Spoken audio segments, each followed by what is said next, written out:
The opening sequence of episode 65 takes us back in time to Willie saying his goodbyes before the festival, obviously expecting that he's not going to come back. Though the curious thing here is the very opening frame of several toys.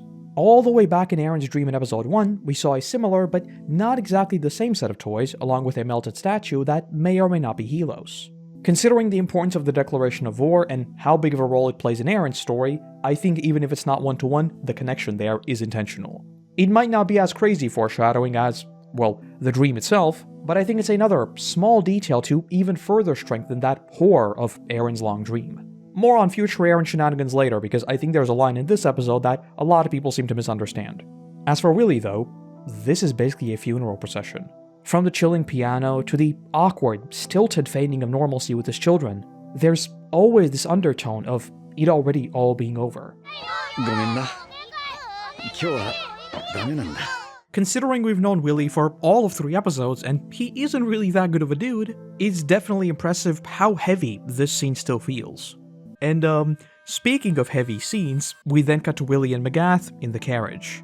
Initially, they just talk about the predicament they find themselves in, most of which is stuff we've already discussed at length. Magath says that nothing is guaranteed, but his speech, along with their transit, is the most likely points of attack. Something we can of course confirm. Willie, on the other hand, talks about how the Tiber House has been working on improving the image of Eldians for a long time. Something we also saw with Willie himself, as he called out his own Eldian heritage multiple times. It's all about forcing the Marleyan population to give up on that distinction altogether. They just can't call Willie a descendant of the hero, even though that hero is obviously a lie, while also calling Eldians, aka Willie, a descendant of the devil. It just doesn't make sense. But as Willie notes that, despite all of that, a threat has already slipped in right under their noses, we cut to the street where we see a spy watching the carriage. I don't think this is supposed to be anyone in particular, but we already know that, aside from Aaron, Jean too, and clearly the rest of the scouts are right here in Marley. More than anything, I think it's just a point to illustrate that there really is no way out for Willie. Regardless of what their next move was, they are completely boxed in by Paradis, by Atsumabito, by Zeke, by the anti-Marleyan forces, and likely a handful of other nations that just jump at the opportunity to revolt. And I absolutely love the soundtrack here. The track is titled Cold Light, and it really embodies that sense of this cold and villainous, yet still uncertain plan. It high-key gives me Resident Evil vibes. It is peak. Also, Ronald McDonald has arrived. Also, parts of this episode, and this sequence in particular, is a bit of a victim of the horse meme. The cinematography is incredibly static, with a bunch of reused close-ups, which, when compared to the literally rotoscoped scenes in the prior episodes, definitely seems a bit funny. It does make perfect sense considering the rest of the episode is non-stop action, and the rest of this arc is non-stop action with basically every shifter at the same time, but it is still a little bit funny. It doesn't compare to the infamous necklace cloned versions of Aaron though, because I still don't know what that was. Magath notes that they're using awfully expensive baits, but Willie fires back saying that he'll give them all the incompetent Marley commanders they want on a silver platter. That does make sense considering their whole plan is a big honeypot and a total reconstruction of the Marleyan military, and we also note that the Marleyan commanders really are incompetent. They literally dismissed Reiner's first-hand intel just because he didn't give them a neat and tidy plan, but even so, it is a massive gamble. The Marleyan military would be absolutely gutted in a single evening, and even with the Global Alliance coming together, their ability to retaliate or even respond to imminent threats would basically be non-existent. I mean, we have the benefit of perfect information. We literally know that if Gabby and Falco didn't get on the airship, that's it, they're cooked. GG's, Reiner would never push for them to restart the campaign right away, and while they'd be putting together the Alliance, either the Euthanasia plan or the Rumbling would be put into motion. Purely in terms of conventional military strategy, Marley handed Paradis the victory basically right here in a single evening. More on that soon TM. Though Magath still says so many will die, not just military. But Willie shoots up saying most of them will be Eldians, literal descendants of devils. I always read this as Magath deliberately pushing Willie to just see if he's really committed to this. We've already seen that he is very good at reading people and generally just good at actually listening and observing. He's not really going to rock the boat or upset the chain of command, but he will use every tool possible to make sure that they maneuver through the situation with the best possible outcome for Marley. With Willie, on the other hand, I think this is a moment of very, very strong cognitive dissonance. I think most of this is just him trying to convince himself that this is indeed the right call. When he says that Magath sent countless Eldians into machine guns and saying uniform or not, it doesn't matter, clearly, it does matter. There is a very, very big difference, and he knows it. But he is already committed, and so he just tries pushing this as if to convince himself that no, there really is no difference. Obviously, this is absurdly messed up. Like, you can't just write them off, but he kinda has to. And so, Magath makes it very clear saying, this is no war. We don't know who the enemy is, or even what they're capable of doing. We won't be able to protect you, nor the civilians. Willie, however, simply reaffirms the plan and says that they must become the tragic martyrs. This is one of those classic contradictions Attack on Titan is all about. Willie talks about how he has to become a martyr for the mainland Eldians. He genuinely wants to protect them and to unite Marley as a greater whole. But at the same time, he has stood by for years while those same Eldians have been used as cannon fodder. With all of his power, he hasn't done basically anything. But at the same time, the whole reason he stood by is because he already thought that they had subjugated Marley for way too long. So him lashing out here, I think, is just his mind trying to cope with the tragedy of his own making, but also one that he was simply born into. It is his fault that his children will now grow up without a father.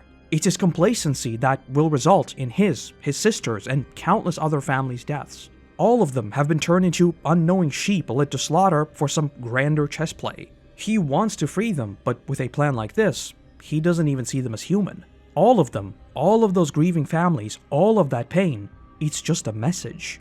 And with that said, as Magath reaches out his hand, we get the fire line of, Eldians are indeed the descendants of devils, but the two of us are just devils.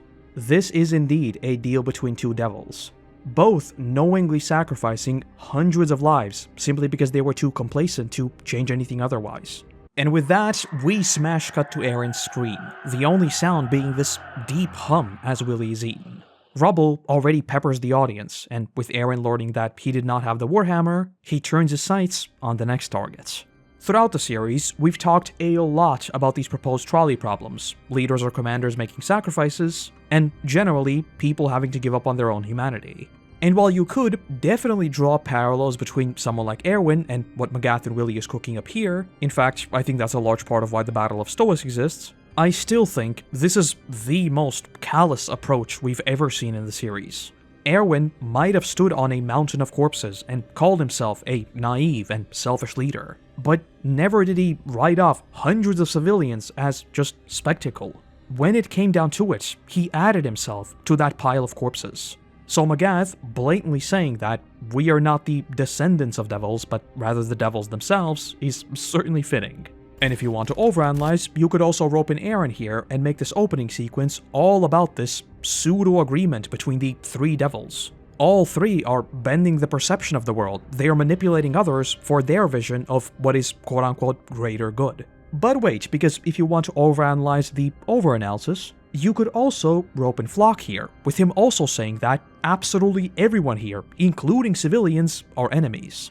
At the same time though, Flock doesn't really fit in here because he is completely lost in the sauce and he genuinely believes this stuff, but this is also not really his own belief, he is just mimicking someone else. But still, Magath, Willie, and Aaron all know that they've crossed a line marking no return. Flock, on the other hand, well, he's doing Flock things. As for the title of the episode, yeah, it's called the Warhammer Titan because she is a Titan with a crossbow, obviously. Moving into the episode, we open with just a shot of screams and people running for their lives. And immediately note that Aaron is not a point of view character. Exactly as with the warrior reveal, where Reiner was 100% silent, despite us obviously knowing that he is a person, during this initial slaughter, we don't get a single word from Aaron. He is just a monstrous beast launching across the square with no regard for who stands in his way. And speaking of, just like Willie planned, he beelines the honeypot of commanders. But before they get smoothified, I love the scene of Calvi. As every single other higher-up starts to scramble, he just sits there, never flinching even as Aaron rushes them. I think there are a few different ways to interpret this. Number one is that Willie's speech and learning the truth about Marley just broke the illusion, and he realized that his entire life has been a lie.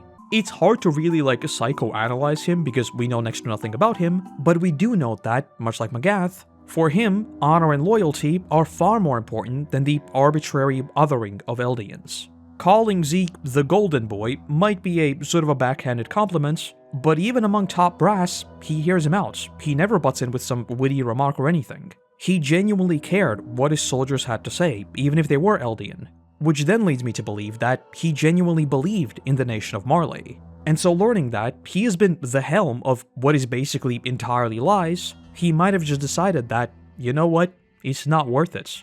Interpretation number 2 is similar, but also a bit different. During Willie's speech, we saw multiple shots of the higher-ups all turning to Calvi, but even as the tension just kept mounting, he seemingly never responded to anything. So this could rather be him knowing that whatever is going to happen and however it's going to play out, his days are numbered anyway.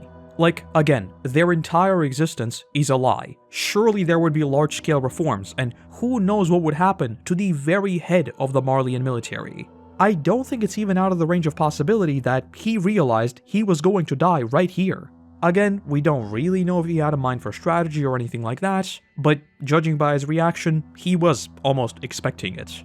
Or finally, numero 3, it could also be just him accepting his fate, and that's it. As soon as Eren popped his Titan form, he must have known that he is in no position to fight back. So this moment of just staring Eren down could almost be peaceful bliss of knowing that his war, it's over. There's nothing he can do, no way he can fight, it's just over. I think most of us will have had this feeling of just accepting whatever outcome happens, and in that, there is peace. Like, think about a competition. Before you compete, you are stressed, your adrenaline is pumping. But after you're done and you're just waiting for the award ceremony, it's over. You're just kinda waiting. It's weirdly peaceful. That's actually not a random example because it's like one of my most nostalgic memories from school. I remember we were just sitting there and talking and it was so peaceful. There was nothing to be worried about. Everything was already done. I'll never forget that day. That was a good day. Regardless, I think it's a really nice little detail that just makes you think what was going on in his head. 10 out of 10, chef's kiss, such a realistic addition, I love it. But I think the most important thing here is what we see on Colt and Gabby's side. As the people just run for their lives, we see them caught up in the storm. They see Sophia, already crushed, but as Colt screams for Udo, he is just trampled to death. This scene is still spine-chilling to me. Titans slaughtering people is one thing. People shooting each other, it's kinda like, yeah, we're used to it, there's a lot of that in fiction, but literally just being ran over by people, it is horrifying. I've seen some people speculate that this instance of terrified people trampling everything in their wake is sort of an alternate manifestation of the rumbling. As in primal, existential fear that overrides all humanity and they will bulldoze whatever. Personally though, I never really saw it that way. I think it's just meant to be the single most raw depiction of what actual fear and terror looks like. It's purposely there to ask the audience just how much are we ready to excuse from the supposed hero of the story. It makes us ask whether there were any heroes to begin with. If Eren just wanted vengeance on the commanders that ordered the attack on Moria, he has done it. Assuming they were still alive, they were here and he just got his vengeance. Everything he does beyond this point is escalation, and we know that this is just the beginning. Okay, that said, we are like 15 minutes into the video, but it is time for cinema. We cut to Laura, and the orchestra of probably my favorite track in the entire series, The Other Side of the Sea, fades in. And so, the Dance of the Titans begins. She thanks her brother, saying he served his duty, and pops her Titan form. Following this point, all the guardrails, they are completely off. I describe it, and this OST in particular, as a dance because, unlike, well, normal TV, the episode and the events do not dictate the soundtrack. When the orchestra kicks in and Laura transforms, there is no new motif or a transition into a different track or anything like that. When Eren breaks the ultimate anime rule and pummels her before she can even begin transforming, the music keeps going as if nothing at all has happened.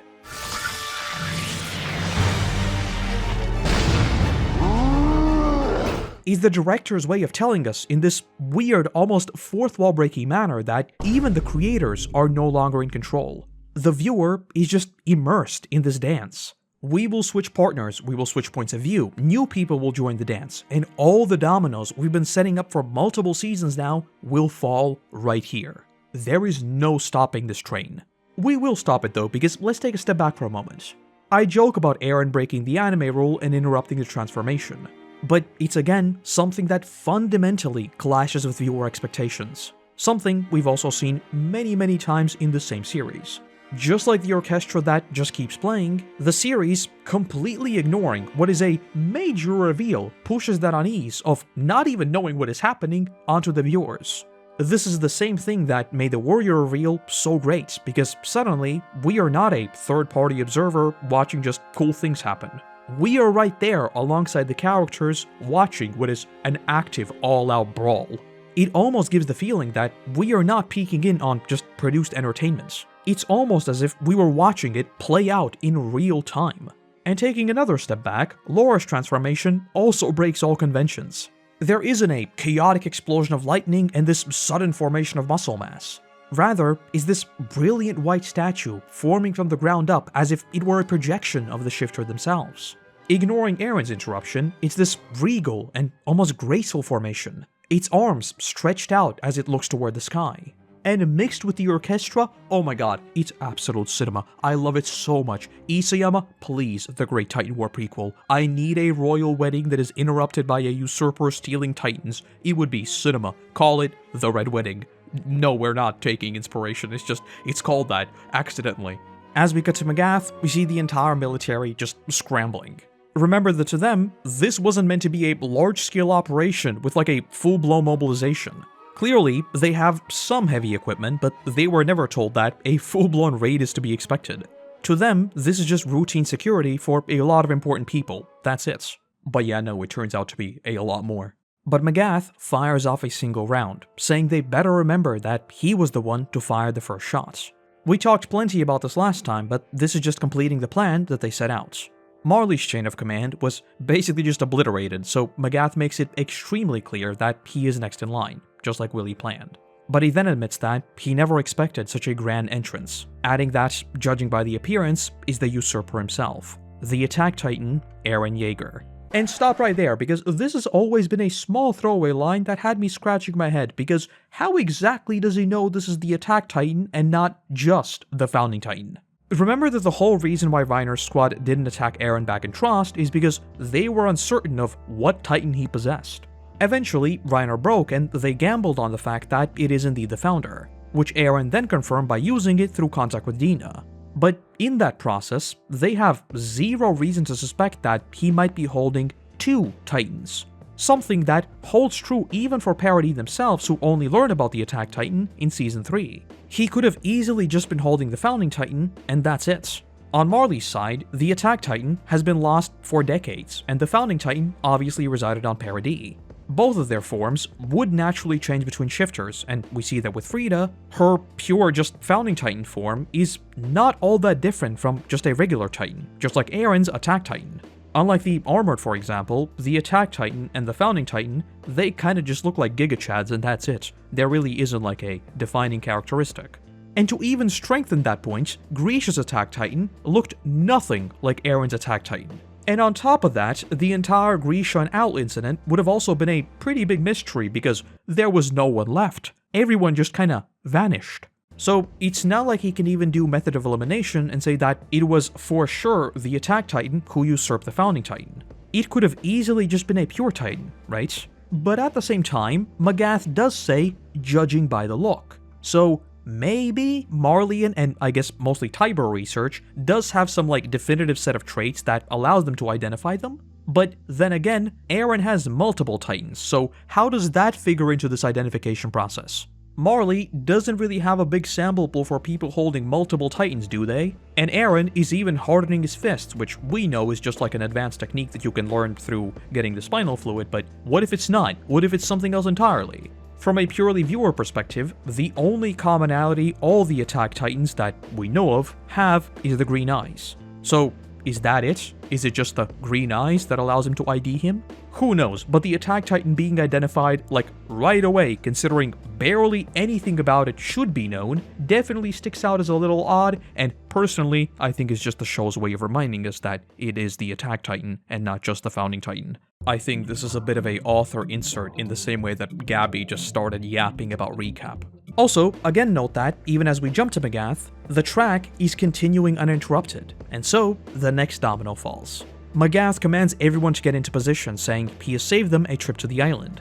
Like we talked about, capturing the founder right here isn't exactly a part of the plan, but if it were to happen, I mean, that's it, that's GG's. Obviously, they will try to mount their full resistance regardless of the whole bait that they've laid out. Capturing the founder here is still the ultimate goal. Okay, but for real, Eren being shot up just as that music swells, oh my god, it's so good.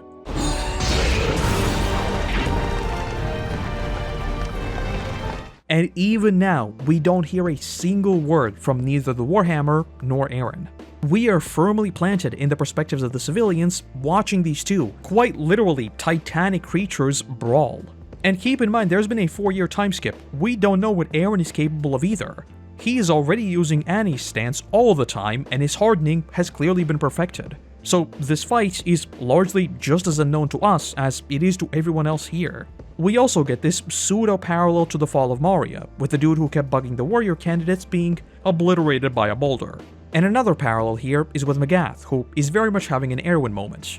Everyone is terrified and scrambling, but he just stands there, stone-faced, casually watching as these two monsters try to rip each other apart.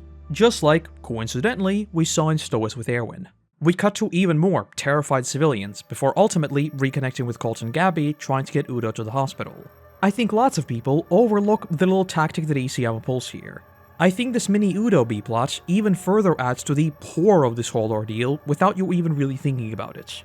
A good 90% of time in fiction, when you see someone gravely injured but still somehow make it out, they will survive. Even in Attack on Titan, people will lose limbs, they'll lose eyes, but they will survive. Having those horrible wounds is just to create tension and to convey what they've been through without outright killing them. It's realistic, it serves a purpose in the story, and it still allows the author to still include their stories. But with Udo, things are different. They try to save him. We follow them as they try to get to the hospital. We see them in pain. We see them fear what is happening. We see them hope for him right alongside all the other families already grieving the dead. But it all amounts to nothing.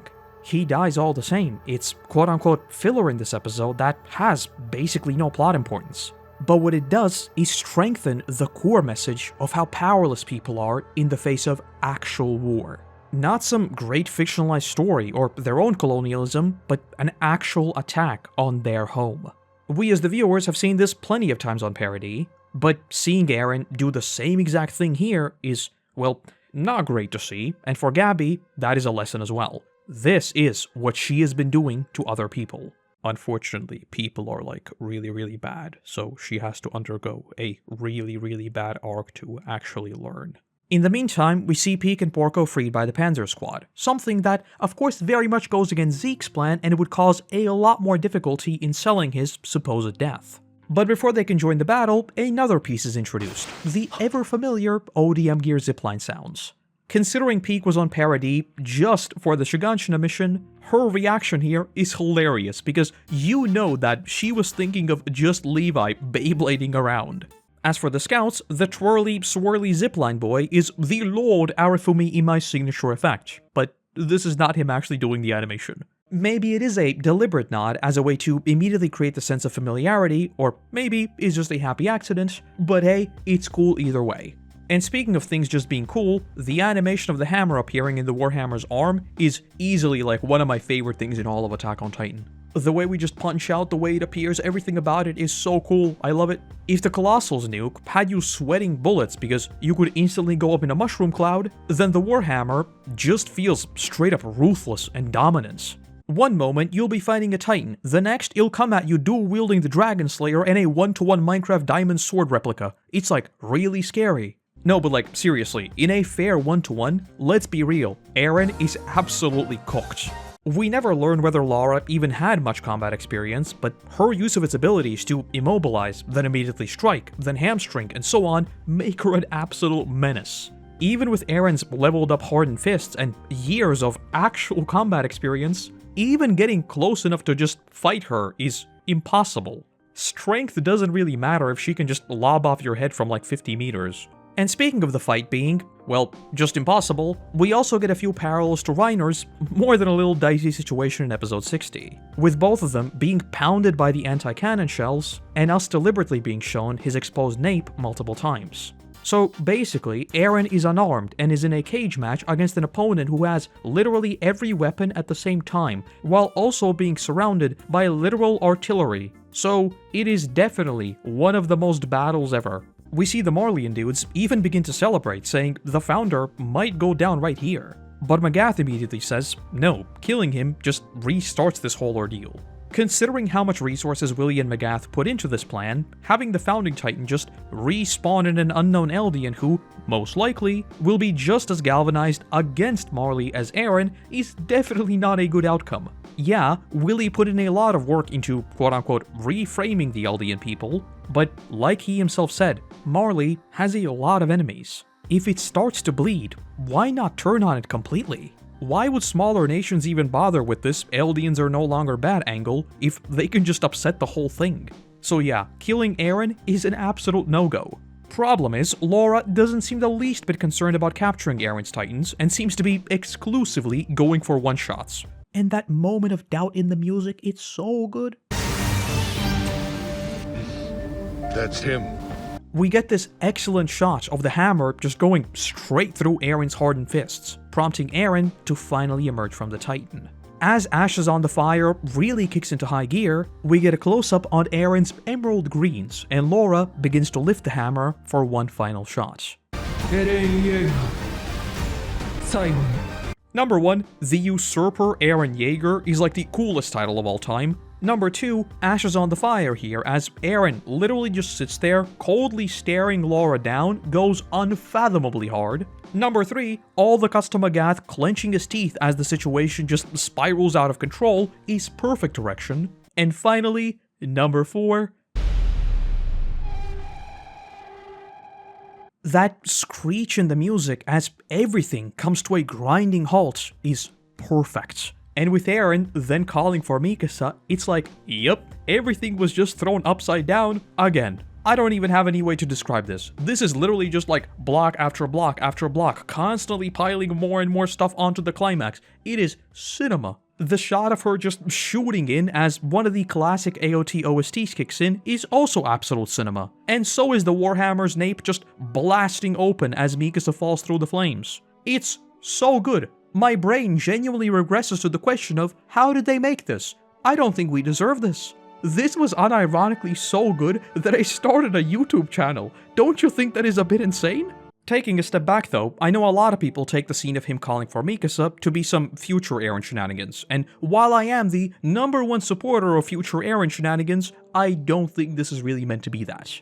Eren, at this point in time, is aware that this is not where he dies. If anything, he might have been testing whether he could die from the Warhammer so that that vision of the rumbling never happens. Obviously, that doesn't work, and so Eren's assumption is naturally just Mikasa, because that's what she does. She saves him, time after time, always without fail, even if it is from himself. As for Magath, he quickly realizes that what he thought to be the grand entrance was nothing, and the reverse Uno is only being played now. We see the scouts zipping across the rooftops, all wielding new versions of the gun ODM gear. Yelena introduced them to Luis Serra and the legendary Red 9, so obviously, Hanji couldn't resist incorporating it into the semi-automatic ODM gear. Even Kenny would be proud. Also, the shot of Laura crashing down is cinema, but this wouldn't be overanalyzing if I didn't bring up a few sub versus dub differences, and here, there is a big oddity. Glad to see that all of you made it. This straight up sounds like a clip from a Season 1 recording. Eren in the scene sounds way too cheery, like it genuinely sounds like the VA had a big smile on his face, which just seems a little bit jarring to me. I think there must have been miscommunication between the acting director and the actual VA, because the circumstances under which it happens, I don't think they were thinking that this is in the middle of a war and Eren is like this cold monster. Compared to every other line in the episode, and compared to the subversion, it sticks out like a sore thumb. Like, I genuinely think this reunion happened on a sunny day, and everyone was happy. But no. It is a reunion, yes, but not a ear-wide grin one. It's actually very sad. We then cut on over to the Midcard talking about the Warhammer and its ability to manifest weapons. I'm gonna be real with you, I think the only reason why Isayama even created the Warhammer but locked it away in a secret royal family was because it was 1, so absurdly OP that it being deployed elsewhere would kinda break the story, and number 2, because it is so absurdly OP, having it be the main point of resistance against like everything and everyone at the same time would still create incredible suspense. I love the Warhammer Titan. It is so cool, its transformation is so cool, its ability is so cool, the effects of its abilities are cool, everything about it is just cool. I wish we got to see more of it, but alas. Such a pivotal fighting unit being introduced this late into the story and from a family that, by design, basically never appeared, I think pretty clearly showed us that it's gonna go down pretty quickly and it's not gonna be like a huge playing force. Returning to the episode, Magath makes the call to just deploy everything, basically planning to box the scouts and simply pick all of them off. In his internal monologue, he again notes that everything is playing out exactly like Willie planned, saying every country is a victim and a witness to their slaughter. But as he goes to say, "But you surely must have realized this," he is cut off by an explosion. I always read this as him thinking, so that means you think you can win. Or, alternatively, you have someone who can ensure your victory. That assumption is like half true, because yeah, they're here for royal blood, and then it's GG's. So in theory, they know that everything beyond this point is largely irrelevant. In theory, they can commit every single crime known to man, and they will still win, because that's what they're here for, the ultimate victory. In reality though, Eren and Paradis' plan is a wild card, and this kind of slaughter is not what the scouts wanted or intended. So Magath's assumption that they must know this just simply won't fly on the international stage is absolutely right. And on that note, we cut to Jean asking Floch what he's doing and then demanding to keep the civilian casualties to a minimum. Floch, however, fires back saying that all he sees are the houses of enemies. I've already yapped about Floch pre-time skip, and we'd of course see the full brunt of this later in the season, but clearly he has been radicalized, and really radicalized himself a lot since Shiganshina. Even the wording he uses is identical to how he described Erwin back in Shiganshina. He is completely blind to nuance, and to him, there really is no difference between a regular civilian and a soldier. And to immediately get this point of contrast between Floch's radicalized ramblings and the reality of the situation, we cut to Mikasa, who very bluntly asks, "Eren, do you have any idea what you've done? You have killed innocent people, kids. You can never take this back." If you recall, we talked about in the last episode with Eren having this moment of realization that he is about to destroy his mother's legacy, this is the follow-up to that. We just talked about Magath suspecting that they must have something else in mind that could justify is not the right word, but like outweigh these inhumane strategies. But Mikasa makes it blatantly obvious that there is nothing. This wasn't a military goal. Eren is largely acting alone. This cruel act of indiscriminate murder and plain terror was just him. You don't come back from that. Paradis doesn't come back from that. Yes, Marley's military command was decimated, so it absolutely has strategic value. But this was not drawn up as a military operation. These were just 3 devils making a messed up political deal of sorts where a ton of people just got caught up in the crossfire. But Eren never responds, instead turning to the Warhammer and simply saying, "It's not over." Unfortunately, that is true in more ways than one. Him saying it's not over, he's talking about the Warhammer, yeah, but he's also talking about the fact that these monstrous acts of terror, they're not over either. For Eren, this is just the start, and it's like really bad and really messed up. As Mikasa zips him out of there, he starts drawing up a new strategy, and then straight up jumps to eating the Warhammer already. So again, this Eren is a much different beast compared to Season 3, where actively capturing Titans was barely even a consideration. Back then, they were fighting for survival. In this episode, Eren is the predator. It's not about slowing it down or just blasting it apart. No, he wants to defeat it and then take the Titan for himself. Before we return to Eren and Mikasa, we cut to the hospital where Colt is turned away. I talked about their story a little out of order, so we already covered the whole helplessness angle, but we still have some great parallels here. Gabby says that she has to know why Udo and Sophia had to die like that. This is the same exact question we've seen asked by Eren and Reiner multiple times in this season. A simple why. Why did any of this happen? Why is something as horrible as war a constant in their lives? It's an existential question that has really been at the heart of Attack on Titan ever since the series began, and even before the fall of Moria. But this season just really begins to focus on that because, well, now it's all about people versus people, and the existential angle of why is all of this even happening becomes a whole lot more bizarre, because why? And that is even further strengthened as Gabby runs into the gatekeepers who goofed around with the kids just a few episodes prior. This is basically her Hannes, a dude that is kinda responsible for them, he's kinda mean to them sometimes, but really, they're still kinda buddies. When it comes down to it, they will drop all the banter and he will obviously try protecting them because they're kids. But this is season 4, and that innocence is long dead. As the scouts zip by, they are just shots, just like that. One moment they're there, the next, the camera pans up to reveal Sasha. And if that doesn't make you very sad, then I don't know what will, because why? Why did the goofy potato girl have to emotionlessly shoot the goofy guards that were kinda cool as if they weren't even worthy of consideration? It is again, just why did this even happen? Now, this is still Sasha, so she obviously spares Gabby, but her face is now literally etched into Gabby's eyes. And again, because this is season 4 of Attack on Titan, where most of the story will focus on the futility and complete loss of hope, this tiny act of basic human kindness will be punished with the ultimate judgment. And even without jumping ahead, moments after gunning down the guards, we see Connie appear, and there is just no spark whatsoever. No witty remark, no creative expression, not even a basic smile. The cool sibling duo is just cold. The quote-unquote goofiest thing here is Connie just forgetting the lights. It just leaves you feeling hollow and really, really sad. What makes me really, really happy though is Mikasa versus the Warhammer with a sword, because come on, this goes so hard. A lot of these shots are pure CG, and if you really go frame by frame, you'll notice that some of the textures are quite flat, but in motion, the Mikasa scenes are excellent. It's also important to note that our horseboy Jean has leveled up even further. At this point, he is up there with basically the main POV characters. His leadership ability and his reluctance to lead has always been a major part of his character, but here, he has clearly embraced it. Even in the face of this absolute chaos, he stands calm and collected, saying that they need to take down the Warhammer, but that for now, they stay put, and that anything could happen at this point.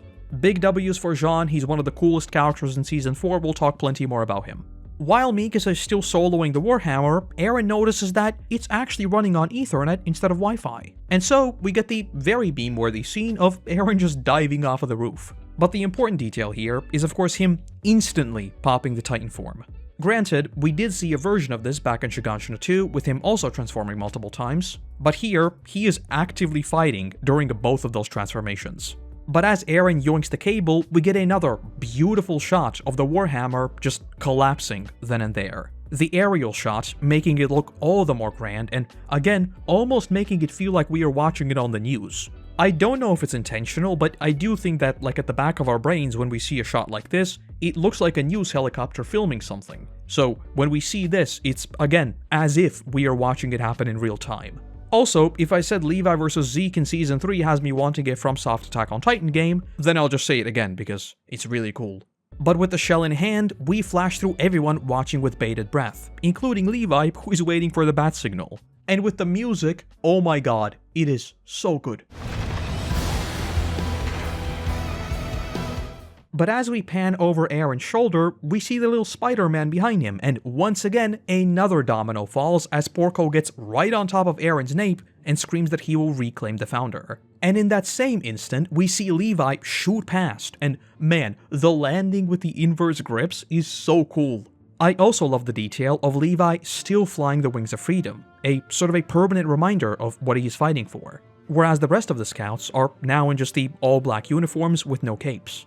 Levi obviously wins the drip game. But much like with Peak, Porco just mutters, "Is that Ackerman?" Like this dude hasn't even seen the Ackermans, but bro is already rattled. I mean, not that I blame him, but it is still funny that he sees a monster and the assumption is immediately just Ackerman. And as the epic chorus of The Warrior kicks in, Porco is absolutely swarmed.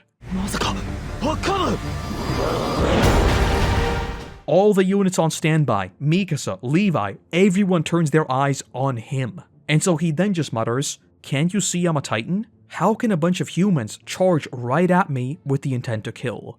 This is Porco actually coming face to face with what they've created. A nation of soldiers hyper-specialized against Titans. This won't be the overpowered slaughter he's used to. There won't be any machine guns blasting at him that he can easily rip up.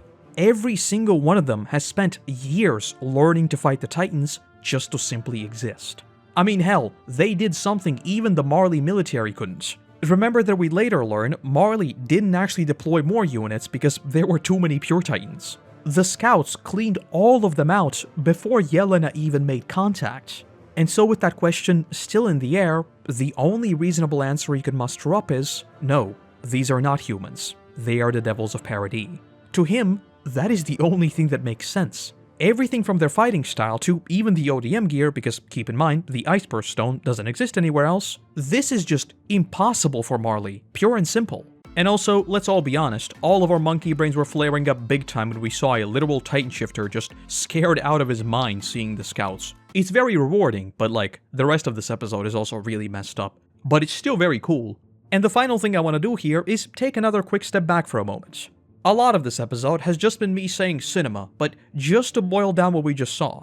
Eren transformed, we were suddenly introduced to the Warhammer Titan, along with the extra support from Marley's anti-cannon shells which decimated Eren. Mikasa then decimated the Warhammer. The Warhammer got back up and seemed invincible. Eren transformed again and then took down the Warhammer in the space of 5 seconds. But in the space of those 5 seconds, Porco appeared and almost brought down Eren. But in the space of 2 seconds, Levi cut his jaw open and Porco got decimated to the point of being boxed in by everyone.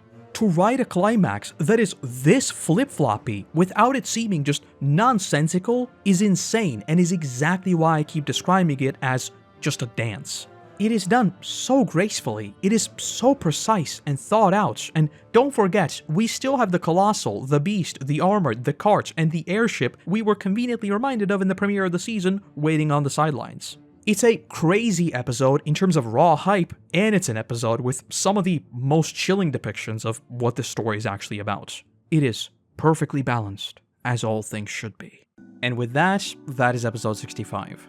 Unfortunately, you're not going to see more of me isekaiing myself into Attack on Titan because my recording messed up, and here we are, it's the day of the upload, I sort of need to render this out. So, yeah, sorry. You just have to know that that was the greatest isekaiing I'd done thus far, so it's very sad that you missed out on it, it was so good. But yes, all jokes aside, this is another massive episode, and the next ones are just as big. We are knee-deep into the Liberio craziness, and this is not going to be stopping for quite some time. So with all that being said, next time we have yet another massive climax in this whole ordeal, so I hope to see you back as we continue overanalyzing Attack on Titan. And that's the video. Since you've made it all the way to the end of the video, I'll give you something a little bit extra. I'll just say this, we'll be returning to Liberio. It might be a little bit different, it might be very similar, who knows, but we'll be returning to Liberio. Think about that. Other than that, the usual reminder about all the other stuff I do. I upload a bunch more news stuff on the second channel, and we streamed like 30 hours in January. Maybe we're gonna do the same thing in February, who knows, but we're going through Dark Souls 2 now, and then moving on to Dark Souls 3. Just to give you a point of reference, I usually stream right around the same time I upload, so that kind of works out. Also, if you never want to miss like any notifications whatsoever, 100% join the Discord. I have stuff set up that is automated there. You'll never miss anything. But alright, all that being said, I want to give a massive thank you to our current patrons and YouTube members who allow me to produce even more of these for you all. And let's also give a warm welcome to the newest members of the team, Ezio72, Captain Howdy, BIC, and Reese Bailey. I'm sorry if I butchered the name. But without you, there'll be a whole lot less of my ramblings, so seriously, thank you. Other than that, I want to say thank you very much for watching, I hope you have a great day, and hopefully, I'll see you in the next one. Bye-bye!